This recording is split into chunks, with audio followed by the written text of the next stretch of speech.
सर्वमंगल मांगल्ये शिवे सर्वार्थ साधके शरण्ये त्र्यंबके गौरी नारायणी नमोस्तुते। या देवी सर्वभूतेषु पात्ररूपेण संस्थिता नमस्तस्यै नमस्तस्यै नमस्तस्यै नमो नमः। आदिशक्ति मां भगवती के चरणारविंद में नमन करते हुए उनकी दी हुई वाणी, उनकी दी हुई बुद्धि और उन्हीं के दिए हुए विवेक से आज का विचार प्रस्तुत करने से पूर्व उपस्थित संगत को मेरा प्रणाम, सभी को सादर नमन। देवियों सज्जनों, श्री रामचरितमानस के आरंभ में गोस्वामी तुलसीदास जी वंदना करते हुए, आराधना करते हुए लिखते हैं और कहते हैं कि भवानी शंकरो वंदे श्रद्धा विश्वास रूपिणो याभ्याम विना न पश्यन्त सिद्धा स्वांतस्थमीश्वरम। अर्थात श्रद्धा और विश्वास के स्वरूप श्री पार्वती जी और श्री शंकर जी की मैं वंदना करता हूँ, जिनकी कृपा के बिना सिद्धजन योगी जन अपने अंतःकरण में स्थित उन ईश्वर का दर्शन नहीं कर सकते, उन ईश्वर को नहीं देख सकते। इस श्लोक के आधार पर, इस श्लोक के माध्यम से गोस्वामी तुलसीदास जी हम सभी को ये समझाने का प्रयास कर रहे हैं, ये बताने का प्रयास कर रहे हैं कि अगर ईश्वर को पाना है, ईश्वर के दर्शन करने हैं, ईश्वर की भक्ति करनी है, तो उसका मूल, उसका आधार विश्वास है, श्रद्धा है। वो श्रद्धा और विश्वास जिसके बिना योगी जन सिद्ध जन भी, हमारी क्या मिसाल है फिर, योगी जन और सिद्ध जन भी अपने अंतःकरण में स्थित उन परमात्मा के दर्शन नहीं कर सकते जब तक ईश्वर के प्रति श्रद्धा न हो, समर्पण न हो, विश्वास न हो। हमने सुना भी यही है कि विश्वासम फलदायकम, एक बार अगर विश्वास करें तो निश्चित ही फलीभूत होता है। शास्त्रों में, पुराणों में, कथाओं में अनेकों ऐसे पात्र हैं जिन्होंने ईश्वर के प्रति विश्वास के बल पर न केवल ईश्वर की कृपा को पाया है, बल्कि ईश्वर की भक्ति को भी पाया है। हम भी ईश्वर की भक्ति कर रहे हैं, ईश्वर को पाने का प्रयास कर रहे हैं। कहने को हम भी कहते हैं कि हमें ईश्वर पर विश्वास है, पर ईश्वर विश्वास की दृढ़ता है क्या? किस प्रकार से हम ये समझें, अपना मूल्यांकन करें कि हम ईश्वर विश्वासी हैं, हमको ईश्वर पर विश्वास है। ईश्वर विश्वास की दृढ़ता क्या है? ईश्वर विश्वास की पराकाष्ठा क्या है? ईश्वर पर विश्वास कब और कैसे होता है? ईश्वर पर विश्वास कैसे दृढ़ होता है? आज इन्हीं सभी विषयों पर दास अपने कुछ विचार आपके सामने प्रस्तुत कर रहा है। हम जानेंगे शास्त्रों के आधार पर, पौराणिक पात्रों के आधार पर, पूज्य गुरुदेव के मार्गदर्शन के आधार पर कि क्या है ईश्वर विश्वास की दृढ़ता। शास्त्रों में अनेकों पात्र हैं जिनको हम देखते हैं और पाते हैं कि ईश्वर विश्वास के बल पर उन्होंने ईश्वर की कृपा को पाया है। चाहे वो ग्रह के मुख में धसा गज का आठकारी सुर हो, द्रौपदी की पुकार हो, मीरा के विश्वास की परीक्षा हो, या प्रहलाद की ईश्वर भक्ति हो। बिंदु जी अपनी भक्ति रचना में लिखते हैं और कहते हैं कि जिनकी वक्र भृगुटी के भय से सागर शब्द उबलते देखा, प्रबल प्रेम के पाले पड़कर उन प्रभु को नियम बदलते देखा, खुद का मान भले कट जाए पर भक्त का मान न टलते देखा। बिंदु जी कहते हैं कि ईश्वर पर जो विश्वास करता है, पूर्ण समर्पण के साथ, श्रद्धा के साथ अपना सब कुछ ईश्वर को सौंप देता है, ईश्वर उसकी लाज बचाने के लिए, उसका मान रखने के लिए अपने मान की भी चिंता नहीं करते हैं और उसका लाज बचाते हैं, उनका मान बचाते हैं। चाहे वो द्रौपदी की पुकार हो, गज की पुकार हो, मीरा के विश्वास की परीक्षा हो, या फिर प्रधान की ईश्वर भक्ति हो। हम देखते हैं भक्ति में कितनी शक्ति है, विश्वास की क्या पराकाष्ठा है। ईश्वर के प्रति सच्चे समर्पण और सच्चे विश्वास के बल पर ही तो भक्त प्रहलाद अपने पिता के सारे अन्याय, सारे अत्याचारों को सहन कर जाते हैं। ईश्वर के प्रति उस दृढ़ विश्वास के बल पर ही तो मीरा जी विष का प्याला पी जाती हैं। ईश्वर के प्रति पूर्ण श्रद्धा, समर्पण और विश्वास के उस अद्भुत बल पर ही तो अंगद जी रावण की सभा में अपना पांव जमाते हैं। पूछा मर्यादा पुरुषोत्तम भगवान राम ने वानर राज अंगद से कि अंगद, तुम ये जानते हुए वो रावण जिसने अपनी भुजाओं पर कैलाश पर्वत उठा लिया था, जिसकी सेना में, जिसके दरबार में एक से एक बलि, एक से एक महाबली योद्धा थे, उस रावण की पूर्ण शक्ति का ज्ञान होने के बाद भी तो तुमने उस रावण को एक चुनौती दे दी, अपना पांव जमा दिया और चुनौती में ये कह दिया कि अगर कोई तुम्हारे पांव को हिला दे तो हम सीता को हार जाएंगे। हे अंगद, उस रावण की चुनौती देते समय तुम्हारे मन में जरा भी भय नहीं आया? तुमने जरा भी ये नहीं सोचा अगर कोई तुम्हारे पांव को हिला दे तो रामदल की क्या स्थिति होगी? हे अंगद, तुम्हारे अंदर इतनी शक्ति, इतनी ताकत आई कहां से? अंगद ने बड़ी ही विनम्रता से उत्तर दिया कि प्रभु, मैं एक वानर, मेरी क्या बिसात उस रावण को मैं चुनौती दे दूं, लेकिन हाँ, मुझे ये पता था कि जिन प्रभु का नाम लेकर मैं ये पांव जमा रहा हूं, मेरे इस वचन की, मेरे इस बात की रक्षा करने की जिम्मेदारी तो प्रभु आपकी थी। मुझे आप पर दृढ़ विश्वास था कि जो पांव जमा रहा हूं ये मेरा पांव नहीं, मेरे प्रभु के प्रति, मेरे राम के प्रति, मेरे ईश्वर के प्रति मेरा समर्पण, मेरी श्रद्धा और मेरा विश्वास है। और विश्वास का ही वो बल था कि रावण की सेना से कोई भी मेरे पांव को हिला न सका। एक बार हम भी अगर पूर्ण श्रद्धा, पूर्ण समर्पण और पूर्ण विश्वास के साथ जब कभी भी अपना सब कुछ ईश्वर को सौंप देते हैं तो हमारे जीवन के अनुभव रहे हैं। हम सभी ने कभी न कभी ईश्वर की कृपा को बड़े ही नजदीक से देखा होगा। कभी कभी लगता है कि सारे प्रयास करने के बाद भी, इतनी कोशिश करने के बाद भी, इतनी मेहनत करने के बाद भी काम नहीं बनता। और कभी कभी लगता है हमने कुछ किया ही नहीं, हमने कोई मेहनत ही नहीं की, कोई कोशिश ही नहीं की और बड़ा से बड़ा काम बन गया। उसके पीछे तब हमें नजर आता है केवल और केवल ईश्वर की कृपा, ईश्वर के विश्वास और ईश्वर की भक्ति। कहने का अर्थ है कि एक साधारण सी नारी थी मीरा, लेकिन मीरा का जो कृष्ण के प्रति प्रेम था, जो समर्पण था, जो श्रद्धा थी, जो विश्वास था, वो असाधारण था। मीरा जानती थी कि ये मेरे विरोधी हैं, मेरे दुश्मन हैं, कृष्ण के विरोधी हैं, ये मुझको कृष्ण का चरणामृत तो नहीं दे सकते। मीरा को अच्छी तरह पता था, लेकिन ये कह के दे दिया कि कृष्ण का ये चरणामृत है, कृष्ण का ये चरणोदक है। मीरा के मन में कोई सोच विचार नहीं किया, मीरा ने कोई तर्क वितर्क नहीं किया, बड़ी ही श्रद्धा, समर्पण और विश्वास के साथ उस विष के प्याले का पान कर दिया और मीरा का अपार भी बांका न हुआ। ये केवल और केवल मीरा का समर्पण था, मीरा की श्रद्धा थी और अपने कृष्ण पर मीरा का विश्वास था। मीरा से किसी ने पूछा कि कौन तेरो पति है, कौन तेरे माता पिता, कौन तेरी सखी है? इतनी बात सुन के मीरा फूट फूट रोई है कि मेरे तो गिरधर गोपाल, दूसरों में कोई है। अब तो बात फैल गई, जाने सब कोई है कि मेरे तो प्यारे कृष्ण, मेरे रखवारे कृष्ण, मेरे तन मन धन और प्राण के आधारे कृष्ण। अब तो बात फैल गई, जाने सब कोई है, जागो रंग सावरो है, मेरो पति सोई है और मेरे तो गिरधर गोपाल, दूसरों न कोई है।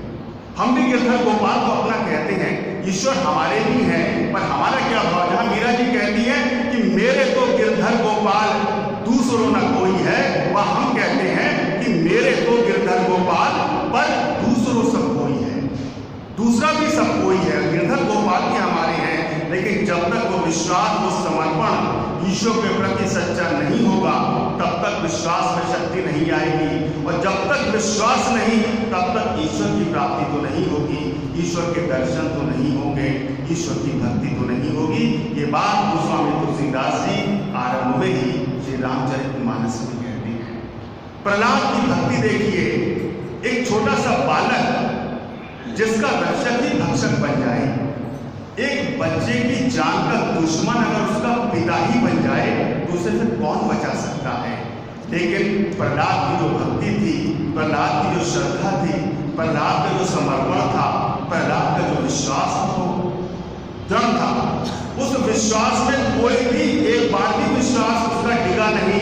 कितने ही कष्ट आए, कितनी ही परेशानियां आई, कितनी बार प्रहलाद को मारने के लिए उनके पिता ने प्रयास किया, लेकिन हम सभी जानते हैं कि प्रहलाद का बाल भी बांका न हुआ। कारण क्या था? कारण केवल और केवल प्रहलाद का अपने ईश्वर के प्रति श्रद्धा, समर्पण और विश्वास था।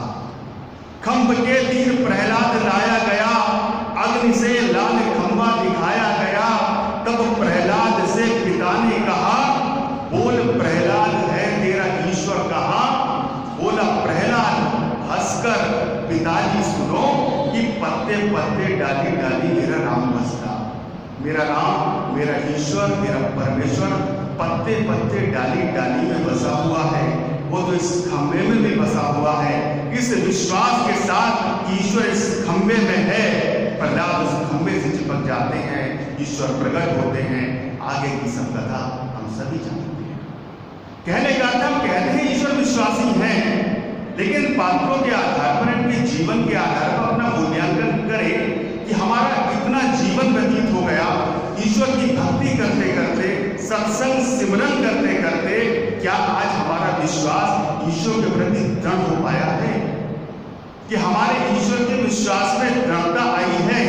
हमारा विश्वास ईश्वर के प्रति दृढ़ हो रहा है या संसार के प्रति दृढ़ हो रहा है? कहने को तो हम कहते हैं ईश्वर विश्वासी हैं, ईश्वर पर विश्वास है। जब तक हमारे जीवन में अनुकूलता है तब तक हम ईश्वर भक्ति करते हैं, सिमरन करते हैं, सत्संग करते हैं, ईश्वर को पूजते हैं। लेकिन जरा सी प्रतिकूलता आने पर हमारा विश्वास डगमगा जाता है। हम सिमरन छोड़ देते हैं, ईश्वर की भक्ति भी छोड़ देते हैं, और कभी कभी तो ये कहने में भी नहीं चूकते कि क्या बताएं साहब, अब तो भगवान से भरोसा ही उठ गया। कितने कष्ट आए मीरा पर, कितने कष्ट आए भक्त प्रहलाद पर, लेकिन उनका विश्वास नहीं डिगा। ईश्वर के जितने कष्ट आते चले गए, जितनी परेशानियां आती चली गई, ईश्वर के प्रति उतना ही विश्वास दृढ़ होता गया। और जब तक ईश्वर के प्रति वो विश्वास दृढ़ नहीं होगा, ईश्वर की भक्ति तो हमें प्राप्त नहीं होगी, ईश्वर की कृपा तो हमें प्राप्त नहीं होगी। ये बात श्री रामचरितमानस के आरंभ में ही गोस्वामी तुलसीदास जी हमारा मार्गदर्शन करते हुए हमें बताते हैं। पूज्य गुरुदेव हमारा मार्गदर्शन कर रहे हैं कि ईश्वर विश्वास ही कैसे दृढ़ होगा, या ईश्वर विश्वास किस प्रकार से प्राप्त होगा। आइए जानते हैं और समझते हैं गुरुदेव की वाणी के आधार पर कि किस तरह से ईश्वर के प्रति विश्वास हमारा दृढ़ हो सकता है। एक प्रश्न है जिसमें पूछा है विश्वास किस तरीके से दृढ़ होता है, तो गुरुदेव कह रहे हैं कि सच्चे गुरु के मिलाप से। जब तक सच्चा गुरु का मिलाप नहीं होगा, सच्चे गुरु का सानिध्य, सच्चे गुरु का मार्गदर्शन नहीं होगा, तब तक हमें ईश्वर का विश्वास दृढ़ नहीं होगा। हम सभी भाग्यशाली हैं, हम सभी परम सौभाग्यशाली हैं। एक सच्चे सतगुरु का सानिध्य, सच्चे सतगुरु का मार्गदर्शन हमें मिला है। उनके मार्गदर्शन के अनुसार अगर अपने हम जीवन में ईश्वर की भक्ति को अपनाएं, ईश्वर के प्रति विश्वास की दृढ़ता को अपनाएं, तो निश्चित ही हमारा वो विश्वास दृढ़ होगा जिस विश्वास में शक्ति है और जिसको कहा गया है कि विश्वासम फलदायकम। गुरुदेव कह रहे हैं कि सत्पुरुषों की सीख द्वारा प्रथम अपने स्वार्थ की शुद्धि होनी चाहिए। गुरुदेव कह रहे हैं जब तक अपना स्वार्थ शुद्ध नहीं होगा तब तक ईश्वर के प्रति विश्वास भी दृढ़ नहीं होगा। स्वार्थ की शुद्धि से परमार्थ का बोध प्राप्त होता है। जब हमारी स्वार्थ की शुद्धि हो जाती है तो हम परमार्थ के बोध को प्राप्त करते हैं। जीवन क्रिया की शुद्धि ही स्वार्थ शुद्धि है, यानी आहार, व्यवहार, संगत विचार की हर वक्त पवित्रता हासिल करनी चाहिए। यह शुद्ध आचरण बुद्धि को बलवान करता है और सत स्वरूप को निश्चय देता है। सत स्वरूप के दृढ़ निश्चय के से जीव वासना और अंधकार के छेदन करके निर्भय हो जाता है। प्रथम शरीर के विवेक का हासिल करना ही सत स्वरूप का निश्चय देने वाला है। यानी शरीर और जीवन शक्ति के भेद को जानना ही निर्मल विवेक है। गुरुदेव कह रहे हैं कि शरीर और जीवन की जो शक्ति है उसके भेद को जब हम जान जाएंगे तो निश्चित ही निर्मल विवेक को प्राप्त करेंगे। बुद्धि, मन, अहंकार और 5 तत्व का ये शरीर एक जंतर बना हुआ है और जीवन शक्ति यानी आत्मा नित्य इसको प्रकाश कर रही है। बुद्धि तमाम शरीर की क्रिया को जानती है मगर जीवन शक्ति को अनुभव नहीं कर सकती। गुरुदेव कह रहे हैं बुद्धि जो है हमारी, वो हमारी तमाम शरीर की जो क्रिया है हमको जानती है मगर जीवन शक्ति को अनुभव नहीं कर सकती। जीवन शक्ति का अनुभव करना ही बुद्धि की निश्चलता और वासना से निवृत्त होना है। गुरुदेव कह रहे हैं अपने शारीरिक सुखों को दूसरों की सेवा में भेंट करना। देखिए कितनी बड़ी बात है कि अपने जो शारीरिक सुख है उनको दूसरों की सेवा में भेंट करें और मन में निर्माण भाव रखना। ये सेवा भी जो है ये निर्माण भाव रख के करनी चाहिए, यानी कि निष्काम सेवा। जो भी हम सेवा करें उसमें कोई किसी प्रकार बदले की भावना ना हो, उसमें हमारे मन में कभी भी ये विचार ना आए कि सेवा कर रहे हैं इस सेवा से हमको बदले में कुछ मिले। निर्माण भाव से, निष्काम भाव से जब सेवा की जाती है और अधिक से अधिक तन मन धन से सेवा करके प्रभु इच्छा में निश्चित होना, यही एक निर्मल त्याग का मार्ग है। गुरुदेव कह रहे हैं जब तक हमारे अंदर सेवा का भाव नहीं आएगा और वो भी निष्काम सेवा का भाव नहीं आएगा तब तक हमें परमात्मा का बोध नहीं होता। एक बात और भी है कि स्वार्थ और कर्तव्य के तहत किया हुआ कोई भी कार्य सेवा के अंतर्गत नहीं आता। किसी कार्य को करने में या तो हमारा स्वार्थ है या हमारा कर्तव्य है। अगर हम कर्तव्य और स्वार्थ के तहत कोई भी कार्य कर रहे हैं तो वो सेवा की परिभाषा में नहीं आता, उसको सेवा में हम नहीं गिन सकते, सेवा में हम नहीं तोड़ सकते। जिस वक्त नित्य का जीवन परम श्रेष्ठ और आचारी हो जाता है, यानी सादगी, सत्य सेवा, सत्संग और सत्सिमरन आदि महागुणों को धारण करके बुद्धि तमाम भ्रष्टाचार से पवित्र हो जाती है, उस वक्त सत्य विश्वास, सत्य अनुराग और सत्य निध्यासन एक आत्मस्वरूप का प्राप्त होता है जो परम कल्याणकारी स्वरूप है। गुरुदेव ने वचनों के आधार पर जो महत्व दिया है वो सेवा पर दिया है कि जब तक हमारे अंदर निर्माण भाव से सेवा का भाव नहीं जागेगा, जब तक हम निष्काम भाव से सेवा नहीं करेंगे परमात्मा का बोध हमें नहीं होगा और जब तक परमात्मा का बोध नहीं होगा ईश्वर विश्वास की दृढ़ता हमारे अंदर नहीं आ सकती। एक प्रश्न है जिसमें पूछा गया है कि महाराज जी ईश्वर विश्वास की कसौटी क्या है? हम कब ये माने, कब अपने आप को इस कसौटी पर तोले कि हमें ईश्वर विश्वास हो गया है, ईश्वर विश्वास की दृढ़ता हमें प्राप्त हो गई है? तो महाराज जी कह रहे हैं प्रेमी बड़ी गंभीर परीक्षा है। ईश्वर विश्वास में पक्का इंसान लाभ और हानि में एक बराबर रहता है। मालिक की मर्जी में रहने की आदत पूर्ण और पक्की हो जाती है, चाहे वो राज पर बैठे वहां भी हर्षित नहीं होगा। यदि गहरी से गहरी मुसीबतों को प्राप्त हो जाता है तब भी वहां उसे दुख नहीं होगा। कहने का अर्थ यही है गुरुदेव के इस वचन के आधार पर ईश्वर विश्वास की जो दृढ़ता है, जो पराकाष्ठा है वो यही है कि लाभ हानि, जीवन मरण, यश अपयश, सुख दुख, हमारे जीवन में कुछ भी घट जाए हमारी मन की स्थिति विचलित न हो। संसार का चाहे सबसे बड़ा सुख मिल जाए ये हर्षित न हो और संसार का चाहे सबसे बड़ा दुख मिल जाए ये विचलित न हो। जब हमारे मन की स्थिति यहाँ पर आ जाए तब हम समझें, तब हम माने कि ईश्वर विश्वास दृढ़ हुआ है, ईश्वर के प्रति हमारा विश्वास दृढ़ हुआ है।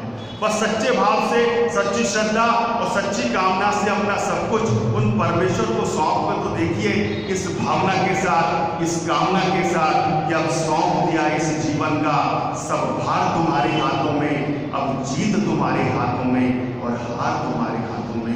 अपना सुख दुख, जीवन मरण, लाभ हानि, यश अपयश उन परमेश्वर को जब हम सौंप देते हैं तभी हमारा विश्वास दृढ़ होता है और जब विश्वास दृढ़ होता है तभी हमें भक्ति प्राप्त होती है।